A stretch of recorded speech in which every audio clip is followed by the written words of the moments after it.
हाँ, जय हिंद साथियों, स्वागत करता हूँ आप सभी का आप सभी के अपने यूट्यूब चैनल पर। जो भी स्टूडेंट्स यूपी होमगार्ड एग्जाम की तैयारी कर रहे हैं और अपने एग्जाम 25, 26 और 27 अप्रैल को देने वाले हैं, उन सभी साथियों के लिए इस क्लास में एक बेहतरीन कॉन्सेप्ट तैयार किया गया है। अगर इस कॉन्सेप्ट को आप अच्छे से तैयार कर लेते हैं, समझो कि जो आपका रियल एग्जाम होने वाला है तो उसके इसमें क्रैक होने की पूरी संभावनाएं बन जाती है।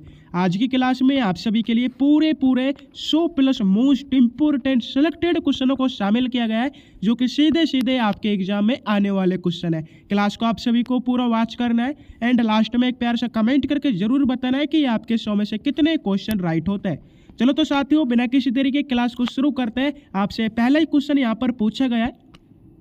हाँ, तो यहाँ पर आपसे पहला क्वेश्चन पूछा है, विक्रम संवत की शुरुआत कब की गई थी। काफी सिंपल सा क्वेश्चन है। पहला ही क्वेश्चन आप सभी के लिए सिंपल रखा गया है ताकि आप इस क्वेश्चन का फटाफट से राइट आंसर बता सके। फटाफट से आप सभी को बताना है विक्रम संवत की शुरुआत कब हुई थी। राइट आंसर हो जाता है आपका 57 ईसा पूर्व में।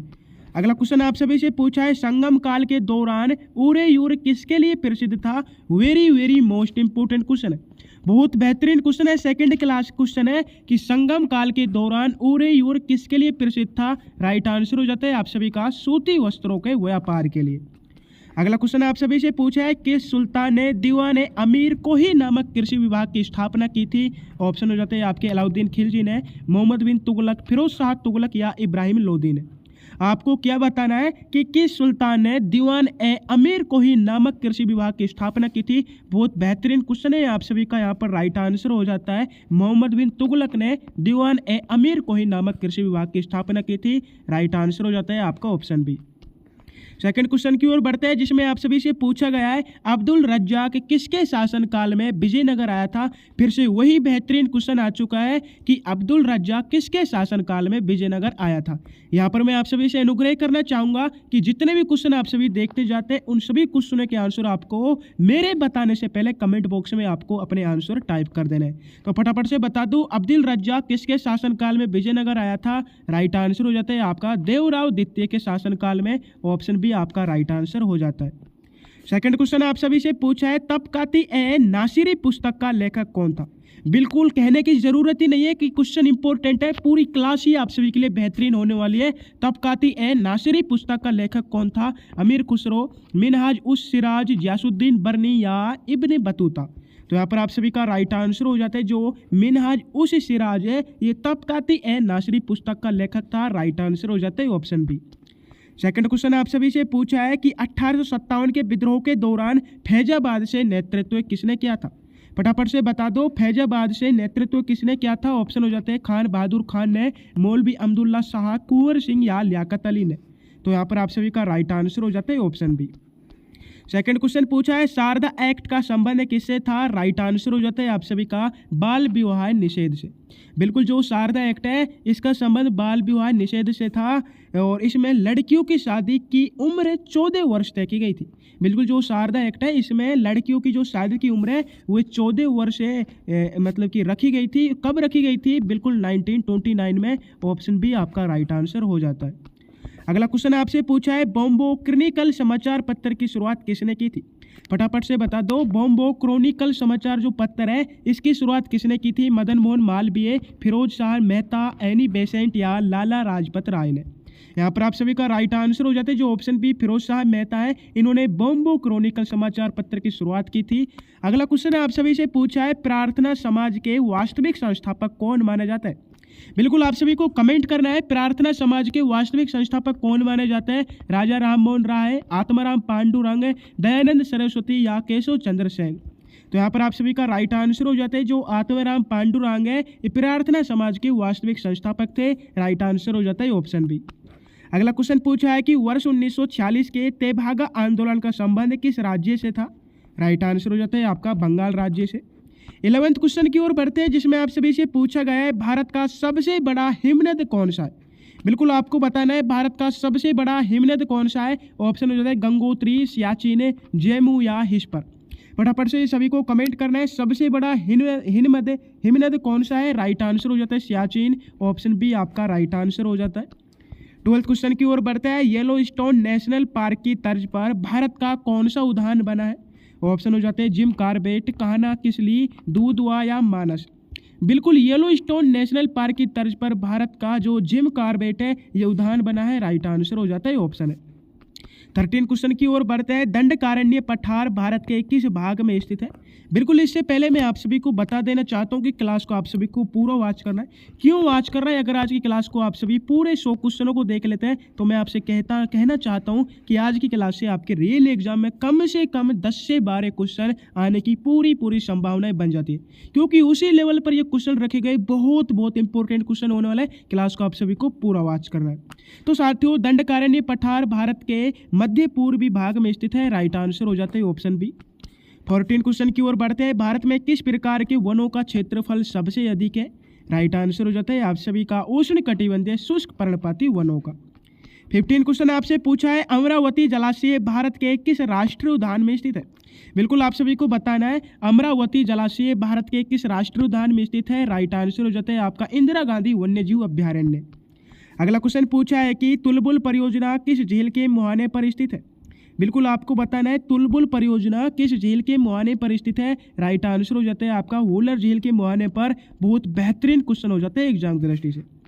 17 क्वेश्चन आपसे पूछा है, गांधी जी ने किस गोलमेज सम्मेलन में भाग लिया था? बिल्कुल आपको क्या बताना है, गांधी जी ने किस गोलमेज सम्मेलन में भाग लिया था? प्रथम गोलमेज सम्मेलन में, द्वितीय, तृतीय या तीनों गोलमेज सम्मेलन में? तो यहाँ पर आप सभी का राइट आंसर हो जाता है गांधी जी ने द्वितीय गोलमेज सम्मेलन में भाग लिया था 1931 में। ऑप्शन बी आपका राइट आंसर हो जाता है। अगला क्वेश्चन पूछा है कि छोटा नागपुर पठार की सबसे ऊंची चोटी कौन सी है? ऑप्शन हो जाता है आपके धूपगढ़, पारसनाथ, महाबलेश्वर या गुरु शिखर। बिल्कुल छोटा नागपुर पठार की सबसे ऊंची चोटी हो जाती है पारसनाथ, और अरावली पर्वतमाला की सबसे ऊंची चोटी है गुरु शिखर, जिसकी ऊंचाई 1722 मीटर है। अगला क्वेश्चन आप सभी से पूछा है कि अष्टमुड़ी झील किस राज्य में स्थित है? बहुत बेहतरीन क्वेश्चन है एग्जाम की दृष्टि से कि अष्टमुड़ी झील किस राज्य में स्थित है। ऑप्शन हो जाता है ओडिशा राज्य में, केरल, आंध्र प्रदेश या तमिलनाडु राज्य में। बहुत बेहतरीन है। राइट आंसर हो जाता है आप सभी का अष्टमुड़ी झील केरल राज्य में स्थित है। राइट आंसर हो जाता है ऑप्शन बी। अगला क्वेश्चन आपसे पूछा है, वेदों की ओर लौटो का नारा किसने दिया था? बिल्कुल वेदों की ओर लौटो का नारा दयानंद सरस्वती ने दिया था। अगला क्वेश्चन आप सभी से पूछा है, दक्षिण भारत का मैनचेस्टर किसे कहा जाता है? बिल्कुल सभी साथियों को फटाफट से कमेंट कर देना है, दक्षिण भारत का मैनचेस्टर किसे कहा जाता है? मदुरई को, कोयम्बटूर, बेंगलुरु या चेन्नई को? दक्षिण भारत का मैनचेस्टर कोयम्बटूर को कहा जाता है। राइट आंसर हो जाता है ऑप्शन बी। 22 क्वेश्चन आपसे पूछा है, अनुशीलन समिति का गठन किसने किया था? बिल्कुल फटाफट से बता दो, अनुशीलन समिति का गठन किसने किया था? पी मित्रा ने, सावरकर, भगत सिंह या चंद्रशेखर आजाद ने? तो यहाँ पर आप सभी का राइट आंसर हो जाता है ऑप्शन है जो अनुशीलन समिति है इसका गठन है पी मित्रा ने किया था। राइट आंसर हो जाता है ऑप्शन है। 23 क्वेश्चन आपसे पूछा है, अलकनंदा और भागीरथी का संगम कहाँ पर होता है? फटाफट से कमेंट कर दो साथियों, अलकनंदा और भागीरथी का संगम कहाँ पर होता है? रुद्रप्रयाग में, देवप्रयाग, कर्णप्रयाग या विष्णुप्रयाग में? राइट आंसर हो जाता है आप सभी का इनका जो संगम है ये देवप्रयाग में होता है। अगला क्वेश्चन पूछा है कि काकोरी ट्रेन डकैती अब किस नाम से जानी जाती है? बिल्कुल काकोरी ट्रेन डकैती है अब काकोरी ट्रेन एक्शन के नाम से जानी जाती है। सेकंड क्वेश्चन पूछा है कि भारत में सर्वाधिक वर्षा किस मानसून से होती है? काफी सिंपल सा क्वेश्चन है, इस क्वेश्चन का आंसर आप सभी को कमेंट बॉक्स में बताना है। इससे पहले जिन साथियों ने अभी तक क्लास को लाइक नहीं किया, क्लास को लाइक कर देना है। जो भी स्टूडेंट्स चैनल से न्यू विजिट हुए आप सभी को चैनल को सब्सक्राइब करना है। क्लास की पूरी पीडीएफ के लिए टेलीग्राम चैनल को ज्वाइन करना है। और हाँ, आप सभी के लिए हमारे इस यूट्यूब चैनल पर यूपी होमगार्ड के 10 बेहतरीन मॉडल पेपर तैयार किए गए। अगर इन 10 बेहतरीन मॉडल पेपर को आप अच्छे से तैयार कर लेते हैं तो मैं आप सभी से कह सकता हूं कि लगभग 70% क्वेश्चन, बिल्कुल साथियों, लगभग 70% क्वेश्चन आपके रियल एग्जाम में आने की पूरी संभावनाएं बन जाती है। हाँ, मैं आप सभी से कह रहा हूँ कि जो 10 मॉडल पेपर तैयार किए गए इनमें से लगभग 70% क्वेश्चन आने की संभावना आपके रियल एग्जाम है। तो आप सभी को इन्हें अच्छे से तैयार कर लेना है और आपको बिल्कुल आश्चर्यचकित होने की ज़रूरत नहीं है। ये आप सभी के लिए बिल्कुल निःशुल्क मात्रा में हमारे इसी यूट्यूब चैनल पर उपलब्ध होने वाला है। बिल्कुल निःशुल्क मात्रा में साथियों, आपको कुछ नहीं करना है, सिर्फ और सिर्फ चैनल को सब्सक्राइब करना है एंड बेल आइकन को प्रेस करके नोटिफिकेशन को चालू कर लेना है, क्योंकि फर्स्ट मॉडल पेपर आप सभी के लिए जल्दी उपलब्ध होने वाला है। और इन मॉडल पेपर में आप सभी के लिए जिस तरह आपके रियल एग्जाम में जितने क्वेश्चन और जिस सब्जेक्ट से जितने क्वेश्चन आने वाले हैं उस सब्जेक्ट से उतने ही क्वेश्चन इस मॉडल पेपर में लिए गए हैं और उतना ही समय आपको इसके हल करने के लिए इसको मिलने वाला है। तो आप सभी को चैनल को सब्सक्राइब करना है। बढ़ते हैं फिर से क्वेश्चनों की ओर कि भारत में सर्वाधिक वर्षा किस मानसून से होती है। राइट आंसर हो जाता है दक्षिण पश्चिमी मानसून से। अगला क्वेश्चन पूछा है किस शिलालेख में अशोक ने खुद को मगध का सम्राट बताया है। ऑप्शन हो जाते हैं आपके मास्क शिलालेख में, बाबरू शिलालेख में, रम्मी नेदई स्तंभ लेख में या गुज्जर शिलालेख में। तो यहाँ पर आप सभी का राइट आंसर हो जाता है जो अशोक है इन्होंने खुद को मगध का सम्राट है बाबरू शिलालेख में बताया है। राइट आंसर हो जाता है ऑप्शन बी। अगला क्वेश्चन आपसे पूछा है सल्तनत काल में बरीद ए मुमालिक किस विभाग का प्रमुख था। ऑप्शन हो जाते हैं आपके सेना विभाग का, राजस्व विभाग, गुप्तचर विभाग या धार्मिक विभाग का। जो बरीद ए मुमालिक है ये सल्तनत काल में गुप्तचर विभाग का प्रमुख होता था। राइट आंसर हो जाते हैं ऑप्शन सी। अगला क्वेश्चन पूछा है अतैदवाद के सिद्धांत के प्रतिपादक कौन थे। राइट आंसर हो जाते हैं आपका शंकराचार्य। 29 क्वेश्चन आप सभी से पूछा है औरंगजेब ने किस सिख गुरु को मृत्यु दंड दिया था। फटाफट से आप सभी को कमेंट करना है कि औरंगजेब ने किस सिख गुरु को मृत्यु दंड दिया था। ऑप्शन हो जाते हैं गुरु अर्जुन देव को, गुरु तेग बहादुर को, गुरु गोविंद सिंह को या गुरु हरकिशन को। तो यहाँ पर आप सभी का राइट आंसर हो जाता है जो गुरु तेग बहादुर है इनको औरंगजेब ने मृत्यु दंड दिया था। राइट आंसर हो जाता है ऑप्शन बी। 30 क्वेश्चन आप सभी से पूछा है भारतीय पुण्य जागरण का प्रभात तारा किसे कहा जाता है। Very very most important question है कि भारतीय पुण्य जागरण का प्रभात तारा किसे कहा जाता है। ऑप्शन हो जाते हैं स्वामी विवेकानंद, रविंद्रनाथ टैगोर, राजा राम मोहन राय या दयानंद सरस्वती को। तो ऑप्शन सी आपका यहाँ पर राइट आंसर हो जाता है राजा राम मोहन राय। अगला क्वेश्चन आपसे पूछा है 1940 के व्यक्तिगत सत्याग्रह के दूसरे सत्याग्रही कौन थे। ऑप्शन हो जाते हैं विनोबा भावे, जवाहरलाल नेहरू, सरदार पटेल या श्री राजगोपालाचारी। तो व्यक्तिगत सत्याग्रह के दूसरे जो सत्याग्रही थे वो जवाहरलाल नेहरू थे। राइट आंसर हो जाता है आपका ऑप्शन बी। अगर आपसे पूछा जाए कि व्यक्तिगत सत्याग्रह के पहले सत्याग्रही कौन थे तो पहले सत्याग्रही विनोबा भावे थे। अगला क्वेश्चन आपसे पूछा है लंदन में इंडिया हाउस की स्थापना किसने की थी। ऑप्शन हो जाते हैं आपके बी.डी. सावरकर ने, श्यामजी कृष्ण वर्मा, लाला हरदयाल या मदन लाल ढींगरा ने। बिल्कुल लंदन में इंडिया हाउस की स्थापना श्यामजी कृष्ण वर्मा ने की थी। राइट आंसर हो जाता है ऑप्शन बी। अगला क्वेश्चन की ओर बढ़ते हैं जिसमें पूछा है कि शिवाजी ने मुगलों को किस संधि के द्वारा अपने किले सौंपे थे। ऑप्शन हो जाते हैं आपके चित्तौड़ की संधि के द्वारा, पुरंदर की संधि, कोणार्क की संधि या पुणे की संधि। जो शिवाजी है इन्होंने मुगलों को पुरंदर की संधि के द्वारा अपने किले सौंपे थे। राइट आंसर हो जाते हैं ऑप्शन बी 1665 में सौंपे थे। आपको सन भी याद रखनी है। अगला क्वेश्चन पूछा है कि गुलामगिरी पुस्तक के लेखक कौन है। Very very most important question है। जो गुलामगिरी पुस्तक है इसके लेखक है ज्योतिबा फूले। 35 क्वेश्चन आपसे पूछा है किस वायसराय को ओवेन मेरेडिथ के नाम से कविताएं लिखने का शौक है। बिल्कुल जो लॉर्ड लिटन वायसराय है इन्हें ओवेन मेरेडिथ के नाम से कविताएं लिखने का पूरा शौक है। राइट आंसर हो जाता है ऑप्शन बी। 36 क्वेश्चन आप सभी से पूछा गया है जिसका आंसर आप सभी को कमेंट बॉक्स में बताना है कि पंगोंग त्सो झील कहाँ पर स्थित है। बिल्कुल बता दो पंगोंग त्सो झील कहाँ पर स्थित है। ऑप्शन हो जाते हैं आपके सिक्किम, हिमाचल प्रदेश, लद्दाख या उत्तराखंड में। तो राइट आंसर हो जाते हैं आप सभी का लद्दाख में। अगला क्वेश्चन पूछा है भारत की कौन सी नदी कर्क रेखा को 2 बार काटती है। बिल्कुल आप सभी को पता है जो भारत की माही नदी है ये उल्टे यू आकार में बहती है और कर्क रेखा को 2 बार काटती है। सेकंड क्वेश्चन आपसे पूछा है बाबा बुदन की पहाड़ियों से कौन सा खनिज सबसे अधिक प्राप्त होता है। राइट आंसर हो जाता है आपका लौह अयस्क। 39 क्वेश्चन की ओर बढ़ते हैं जिसमें पूछा गया है कोपेन के वर्गीकरण के अनुसार भारत का विशाल मैदान किस जलवायु क्षेत्र में आता है। कोपेन के वर्गीकरण के अनुसार भारत का विशाल जो मैदान है ये CWG जलवायु क्षेत्र में आता है। राइट आंसर हो जाता है ऑप्शन है। अगला क्वेश्चन आपसे पूछा है सैंडल पीक अंडमान निकोबार की सबसे ऊंची चोटी है ये कहाँ पर स्थित है। हाँ यहाँ पर ऑप्शन हो जाते हैं आपके मध्य अंडमान में, दक्षिण अंडमान, उत्तरी अंडमान या लिटिल अंडमान में। जो सैंडल पीक है ये अंडमान निकोबार की सबसे ऊंची चोटी है। बिल्कुल आप सभी को ध्यान में रखना है सैंडल पीक अंडमान निकोबार की सबसे ऊंची चोटी है लेकिन कहाँ पर स्थित है। राइट आंसर हो जाता है उत्तरी अंडमान में। अगला क्वेश्चन पूछा है कि भारत में दूध सागर जलप्रपात किस राज्य में स्थित है। राइट आंसर हो जाता है आप सभी का गोवा राज्य में जो कि मांडवी नदी पर स्थित है।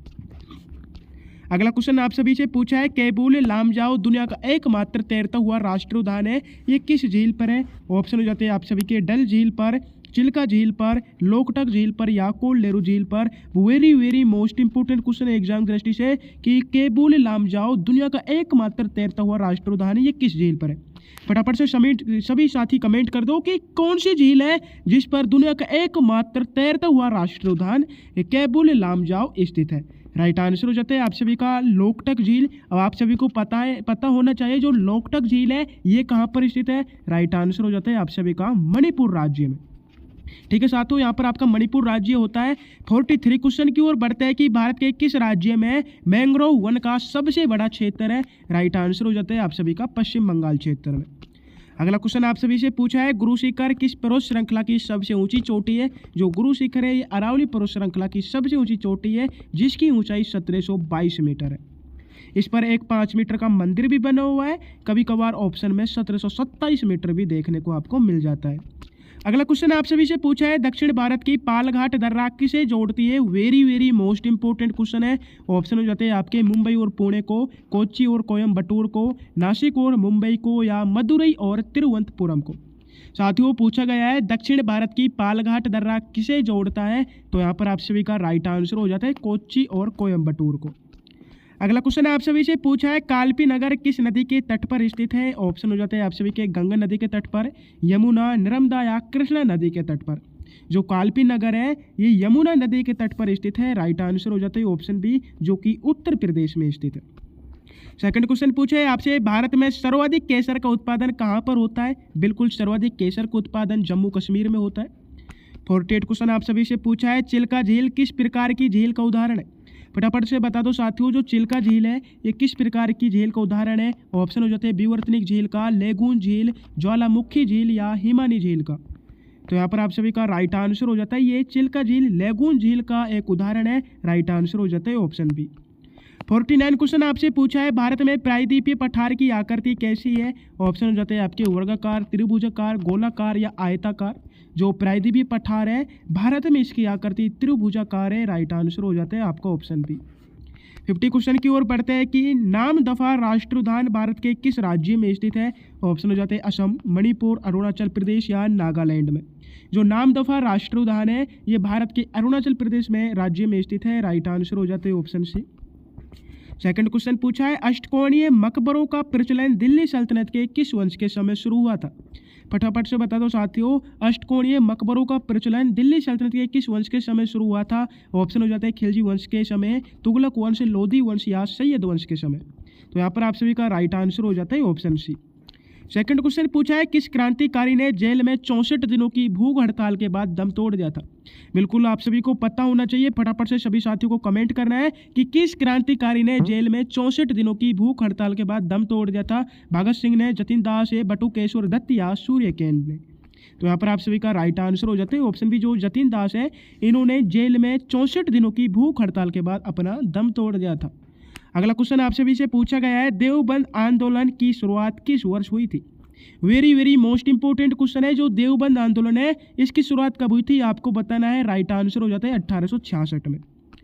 सेकंड क्वेश्चन आपसे पूछा है दिल्ली के किस सुल्तान ने रक्त और लोहे की नीति का त्याग कर उदारता की नीति अपनाई थी। बहुत बेहतरीन क्वेश्चन है, मोस्ट इंपोर्टेंट क्वेश्चन है। रक्त और लोहे की नीति त्याग कर उदारता की नीति दिल्ली के किस सुल्तान ने अपनाई थी। ऑप्शन हो जाते हैं बलबन, जलालुद्दीन खिलजी, अलाउद्दीन खिलजी या गयासुद्दीन तुगलक ने। तो आप सभी को इस क्वेश्चन का आंसर कमेंट बॉक्स में आंसर देने का कोशिश करना है। जिनको नहीं भी पता है उन्हें तुक्का मारना है। बिल्कुल इस क्वेश्चन में मैं आपसे कह रहा हूं कि जिनको नहीं भी पता है उन्हें तुक्का मारना है। इतना बेहतरीन क्वेश्चन है एग्जाम जर्नलिस्ट से। ये क्वेश्चन बहुत मैं आपको बता नहीं सकता। रक्त और लोहे की नीति का त्याग कर उदारता की नीति अपनाने वाले जो राजा थे, सुल्तान थे, जलालुद्दीन खिलजी थे। ऑप्शन बी राइट आंसर हो जाता है। सेकंड क्वेश्चन आपसे पूछा है कांग्रेस के लोग पदों के भूखे राजनीतिज्ञ है ये कथन किसने कहा था। राइट आंसर हो जाता है बंकिम चंद्र चटर्जी ने। 56 क्वेश्चन आपसे पूछा है प्रसिद्ध विजयनगर शासक कृष्णदेव राय ने किस भाषा में अमुक्त माल्याद की रचना की थी। ऑप्शन हो जाते हैं संस्कृत भाषा में, तमिल भाषा में, तेलुगु या कन्नड़ भाषा में। जो प्रसिद्ध विजयनगर शासक कृष्णदेव राय है इन्होंने बिल्कुल तेलुगी भाषा में अमुक्त माल्याद की रचना की थी। राइट आंसर हो जाते हैं ऑप्शन सी। 57 क्वेश्चन आपसे पूछा है 1928 की नेहरू रिपोर्ट का विरोध के लिए जिन्ना के 14 सूत्र कब प्रस्तुत किए गए थे। फटाफट से बता दो 1928 की नेहरू रिपोर्ट का विरोध करने के लिए जिन्ना के 14 सूत्र कब प्रस्तुत किए गए थे। राइट आंसर हो जाता है 1929 को। 58 क्वेश्चन आपसे पूछा है विक्रमशिला विश्वविद्यालय को किस मुस्लिम आक्रमणकारी ने नष्ट किया था। फटाफट से बता दो साथियों, विक्रमशिला विश्वविद्यालय को किस मुस्लिम आक्रमणकारी ने नष्ट किया था? राइट आंसर हो जाता है आपका बख्तियार खिलजी ने। सेकंड क्वेश्चन आप सभी से पूछा है, गांधी इरविन समझौते को दो महात्माओं का मिलन किसने कहा था? वेरी मोस्ट इंपोर्टेंट क्वेश्चन है एग्जाम दृष्टि से कि गांधी इरविन समझौते को दो महात्मा का मिलन किसने कहा था? ऑप्शन हो जाते हैं जवाहरलाल नेहरू ने, सरोजिनी नायडू, मदन मोहन मालवीय या सुभाष चंद्र बोस ने। तो यहाँ पर आप सभी का राइट आंसर हो जाते हैं ऑप्शन बी, जो सरोजिनी नायडू है, इन्होंने दो महात्माओं का मिलन गांधी इरविन समझौतों को कहा था। अगला क्वेश्चन पूछा है, मौर्य काल में एग्रोनोमी किस विभाग का अधिकारी होता था? ऑप्शन हो जाते हैं आपके मापतोल का, मार्ग निर्माण, राजस्व संग्रह या सैन्य प्रशासन का। जो मौर्य काल में एग्रोनोमी है, ये मार्ग निर्माण विभाग का अधिकारी होता था। राइट आंसर यहाँ पर भी ऑप्शन बी हो जाता है। 61 क्वेश्चन आपसे पूछा है जिसमें भारत के भूगोल के क्वेश्चन आने वाला है कि बगलीहार परियोजना किस नदी पर विवाद का विषय रही है? फटाफट से बता दो साथियों, बगलीहार परियोजना किस नदी पर विवाद का विषय रही है? झेलम नदी पर, चिनाब, राबी या सिंधु नदी पर? राइट आंसर हो जाते हैं आपका जो चिनाब नदी है, इस पर बगलीहार परियोजना विवाद में रही है। अगला क्वेश्चन आपसे पूछा है, भारत के किस द्वीप का उद्गम ज्वालामुखी से है? राइट आंसर हो जाता है आप सभी का बैरन द्वीप का। नेक्स्ट क्वेश्चन की ओर बढ़ते हैं, सरहिंद नहर किस नदी से पानी लेती है? तो यहाँ पर आप सभी के ऑप्शन हो जाते हैं व्यास नदी से, सतलुज नदी से, राबी या झेलम नदी से। जो सरहिंद नहर है, ये सतलुज नदी से पानी लेती है। राइट आंसर ऑप्शन बी हो जाता है। अगला क्वेश्चन आप सभी से पूछा है, मैग्नीज के उत्पादन में भारत का कौन सा राज्य प्रथम स्थान पर है? बिल्कुल साथियों, मैग्नीज के उत्पादन में भारत का कौन सा राज्य प्रथम स्थान पर है? ऑप्शन हो जाते हैं ओडिशा, मध्य प्रदेश, महाराष्ट्र या कर्नाटक। तो यहाँ पर आप सभी का राइट आंसर हो जाता है मध्य प्रदेश। 65 क्वेश्चन आपसे पूछा है, भारत की सबसे लंबी झील कौन सी है? ऑप्शन हो जाते हैं आपके चिल्का झील, वुलर झील, वेम्बनाड झील या पुलिकट झील। सबसे लंबी झील की बात की है, बिल्कुल मैं आप सभी से यहाँ पर कहना चाहूँगा कि आप सभी को अपने एग्जाम में या कहीं भी आप क्वेश्चन को 2 बार पढ़ने की आदत डाल लो। बिल्कुल साथियों, क्वेश्चन को 2 बार पढ़ने की आदत डाल लो, जिससे आपके क्वेश्चन गलत होने की कम से कम संभावनाएं हो जाती है। आपसे पूछा गया है भारत की सबसे लंबी झील कौन सी है? तो राइट आंसर हो जाता है आपका वेम्बनाड झील। Option C is the correct answer. अगला क्वेश्चन पूछा है, कयाल क्या है? आपको बताना है कयाल क्या है। उत्तर भारत के मैदान, केरल के लेगून, रेगिस्तानी मिट्टी या हिमालय की चोटी। बिल्कुल साथियों, केरल के लेगून को कयाल कहते हैं। यहाँ पर ऑप्शन बी राइट आंसर हो जाता है। 67 क्वेश्चन आपसे पूछा है, बाबा बुदन की पहाड़ियों के सबसे ऊंचे शिखर का नाम क्या है? ऑप्शन हो जाते हैं आपके कुद्रेमुख, मुल्यनगिरी, पुष्पगिरी या कालसुबाई। बाबा बुदन की पहाड़ियों की सबसे ऊंचे शिखर का नाम है मुल्यनगिरी। ऑप्शन बी आपका राइट आंसर हो जाता है। अगला क्वेश्चन पूछा है, भारत का केंद्रीय औषधि अनुसंधान संस्थान कहाँ पर स्थित है? राइट आंसर हो जाता है आप सभी का लखनऊ में। सेकंड क्वेश्चन पूछा है कि धौलाधार और पीर पंजाल पर्वत श्रेणियों के बीच कौन सी घाटी स्थित है? ऑप्शन हो जाते हैं आपके कश्मीर की घाटी, कुल्लू घाटी, कांगड़ा घाटी या दून घाटी। धौलाधार और पीर पंजाल जो पर्वत श्रेणियां हैं, इनके बीच कुल्लू घाटी स्थित है। राइट आंसर ऑप्शन बी हो जाता है। अगला क्वेश्चन पूछा है, दक्षिण भारत की वैगई नदी का उद्गम स्थल क्या है? साथियों, दक्षिण भारत की वैगई नदी का उद्गम स्थल क्या है? ऑप्शन हो जाते हैं कार्डमम पहाड़िया, वरुणसाद पहाड़िया, पालनी पहाड़िया या अन्नामलाई पहाड़िया। दक्षिण भारत की वैगई नदी का उद्गम स्थल है वरुणसाद पहाड़िया। यहाँ से दक्षिण भारत की वैगई नदी का उद्गम होता है। राइट आंसर हो जाता है ऑप्शन बी। अगला क्वेश्चन पूछा है, भारत में सर्वाधिक थोरियम कहाँ पर पाया जाता है? राइट आंसर हो जाता है आपका केरल के मोनोजाइट रेत में। 72 क्वेश्चन आपसे पूछा है, दंडकारण्य परियोजना में कौन से राज्य शामिल है? पूछे जाने वाला क्वेश्चन है कि दंडकारण्य परियोजना में कौन से राज्य शामिल किए गए। ऑप्शन हो जाते हैं आपके उत्तर प्रदेश और बिहार राज्य, ओडिशा, छत्तीसगढ़, आंध्र प्रदेश, महाराष्ट्र, गुजरात या मध्य प्रदेश और राजस्थान। तो सीधा सीधा आप सभी को यहाँ पर राइट आंसर कर देना है ऑप्शन बी को, जो ओडिशा, छत्तीसगढ़ और आंध्र प्रदेश राज्य है, ये दंडकारण्य परियोजना में शामिल किए गए। अगला क्वेश्चन आपसे पूछा है, भारत की कौन सी नदी विभ्रंश घाटी से होकर बहती है? फटाफट से बता दो, भारत की कौन सी नदी विभ्रंश घाटी से होकर बहती है? राइट आंसर हो जाता है आपका ताप्ती नदी। अगला क्वेश्चन पूछा है कि जवाहर सागर बांध किस राज्य में स्थित है? फटाफट से बता दो साथियों, जवाहर सागर बांध किस राज्य में स्थित है? राइट आंसर हो जाता है आपका राजस्थान राज्य में चंबल नदी पर। बिल्कुल किस नदी पर है? चंबल नदी पर है। अगला क्वेश्चन पूछा है शिपकीला दर्रा किस घाटी में स्थित है। बहुत बेहतरीन क्वेश्चन है। ऑप्शन हो जाते हैं नाभा घाटी में, चंद्रा घाटी में, सतलुज घाटी में या कुल्लू घाटी में। जो शिपकीला दर्रा है ये सतलुज घाटी में है। राइट आंसर हो जाता है ऑप्शन सी। अगला क्वेश्चन आपसे पूछा है तारीख ए फिरोज शाही की रचना किसने की थी। साथियों तारीख ए फिरोज शाही की रचना किसने की थी आपसे पूछा गया है। तो राइट आंसर हो जाता है आप सभी का बी और सी दोनों ने, मतलब कि गयासुद्दीन बरनी हो जाता है और शम्स ए सिराज अफीफ हो जाता है। ऑप्शन डी आपका यहाँ पर राइट आंसर कर देना है। अगला क्वेश्चन पूछा है कि 1937 के चुनावों के बाद कांग्रेस ने कितने प्रांतों में अपनी सरकार बनाई थी। राइट आंसर हो जाता है कुल 8 प्रांतों में कांग्रेस सरकार ने अपनी सरकार बनाई थी। सेकंड क्वेश्चन पूछा है वेपगत का सिद्धांत के तहत हड़पा गया पहला राज्य कौन सा था।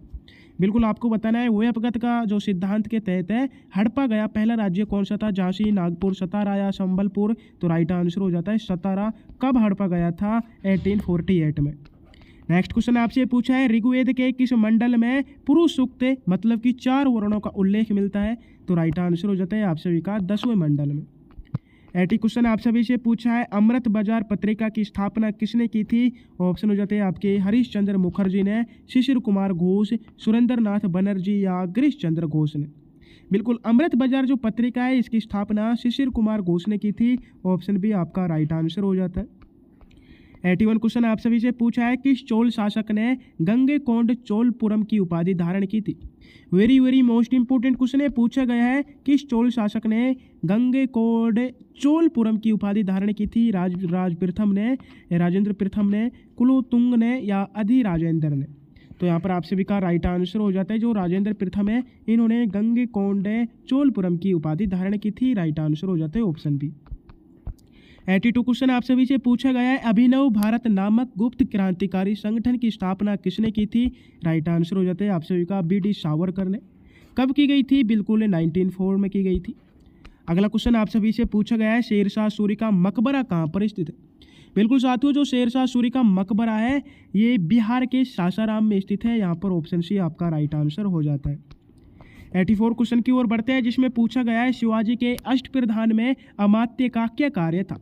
वेरी मोस्ट इंपोर्टेंट है जो कि पूछा गया है कि अष्टप्रधान में अमात्य का क्या कार्य था। सैन्य प्रधान, विदेश मंत्री, वित्त एवं राजस्व मंत्री या धार्मिक मामले। तो यहाँ पर आप सभी का राइट आंसर हो जाता है जो अमात्य है इनका कार्य वित्त एवं राजस्व मंत्री था। अगला क्वेश्चन आपसे पूछा है स्वराज पार्टी के प्रथम सचिव कौन थे। राइट आंसर हो जाता है मोतीलाल नेहरू और अध्यक्ष CR दास थे। बिल्कुल साथियों पूछा जा सकता है कि स्वराज पार्टी के अध्यक्ष कौन थे। तो CR दास थे। और स्वराज पार्टी के प्रथम सचिव कौन थे। बिल्कुल मोतीलाल नेहरू थे। अगला क्वेश्चन आपसे पूछा है बन्नी घास के मैदान भारत के किस राज्य में पाए जाते हैं। ऑप्शन हो जाते हैं आपके राजस्थान राज्य में, गुजरात राज्य में, हरियाणा या पंजाब राज्य में। बहुत बेहतरीन क्वेश्चन है। जो बन्नी घास के मैदान है ये भारत के गुजरात राज्य में पाए जाते हैं। गुजरात में भी कच्छ के रण में पाए जाते हैं। राइट आंसर हो जाता है ऑप्शन बी। 87 क्वेश्चन पूछा है भारत में केंद्रीय शुष्क क्षेत्र अनुसंधान संस्थान कहाँ पर स्थित है। ऑप्शन हो जाते हैं आपके बीकानेर, जोधपुर, जैसलमेर। ऑप्शन डी हो जाता है आपका बाड़मेर।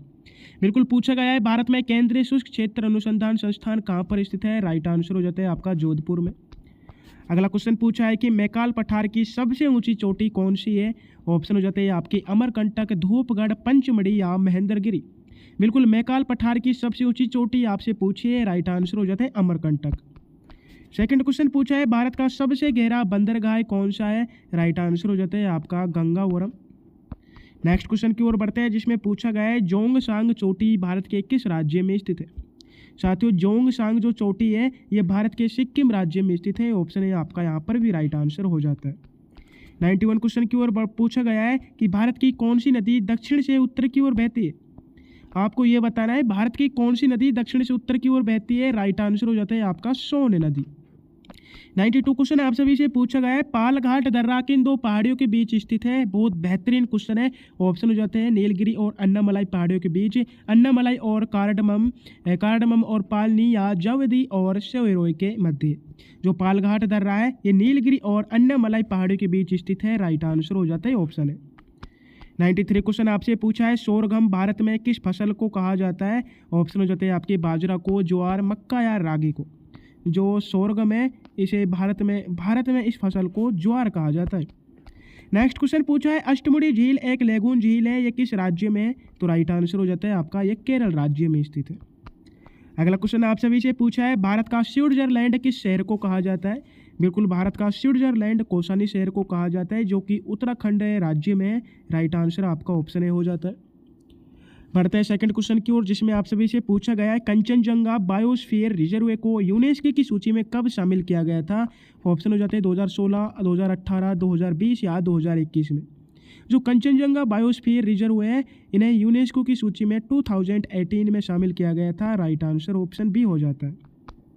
अगला क्वेश्चन पूछा है भारत में यूरिया का सर्वाधिक उत्पादन किस राज्य में होता है? बिल्कुल, गुजरात राज्य में होता है।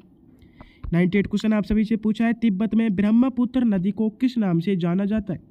बिल्कुल साथियों, भारत में जो ब्रह्मपुत्र नदी है इसे सांगपो के नाम से जाना जाता है। 99 क्वेश्चन आपसे पूछा है चुटकी जल विद्युत परियोजना किस नदी पर स्थित है? राइट आंसर हो जाता है आप सभी का सूरू नदी पर स्थित है और ये कारगिल में। बढ़ते हैं सेकंड क्वेश्चन की ओर, जो कि क्लास का अंतिम क्वेश्चन होने वाला है। भारत का दक्षिणतम सिरा इंदिरा पॉइंट किस द्वीप पर है? इस क्वेश्चन का आंसर आप सभी को कमेंट बॉक्स में टाइप करना है और आपको ये जरूर बताना है, बिल्कुल जरूर से जरूर आप सभी को बताना है कि 100 में से आपके इस क्लास में कितने क्वेश्चन राइट हुए एंड आप उत्तर प्रदेश के किस स्थान से इस वीडियो को देख रहे हो। वीडियो पसंद आए तो वीडियो को आप सभी को लाइक करना है। जो भी स्टूडेंट चैनल से न्यू विजिट हुए आप सभी को चैनल को सब्सक्राइब करना है एंड क्लास की पूरी PDF चाहिए तो टेलीग्राम चैनल को ज्वाइन करना है। टेलीग्राम चैनल की लिंक डिस्क्रिप्शन में दी हुई है। तो जय हिंद, जय भारत, फिर मिलते हैं अपनी और न्यू क्लासेज में।